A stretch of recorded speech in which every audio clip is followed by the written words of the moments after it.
When you watch a World Chess Championship match, you expect the highest quality of chess played in the world, right?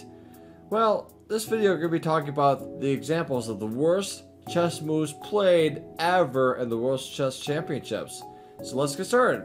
So the first two examples, number 5 and number 4, will be easy. Number 5 is going to be Korchnoi versus Karpov. Korchnoi is white to move.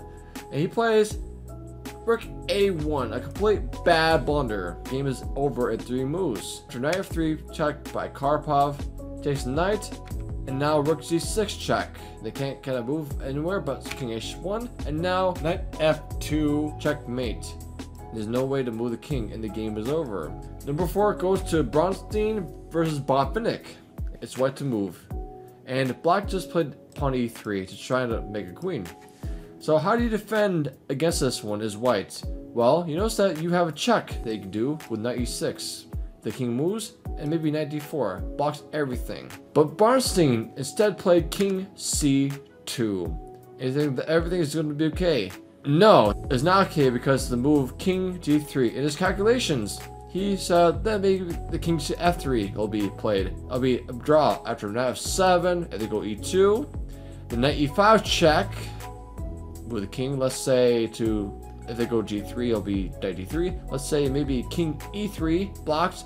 Now they go knight d3 again, corralling this pawn in e2. He just missed totally. King g3 is winning the game. So if they go knight e6, e2 happens. They have to block this e1 queen, so king d2 is forced, and now king f2. There's no way to stop the check in a promotion, and the game is lost for Bronstein. Number 3 is going to be a game of Chigorin versus Steinitz, a really old game. Chigorin played as white, bishop b4, and he didn't realize that this is going to be a checkmate in 2 moves. Really simple. So he thought, I can just attack this rook. But in the game, Steinitz played rook d3 to d2. Attacking this pawn is already defended by the bishop, so he overlooked that if the bishop b4 moves, there's no bishop defending h2 anymore. So the game is over after rook h2, king g1 is forced, rook d, g2 is checkmate. So now number 1 and number 2 are really hard to know what's the worst move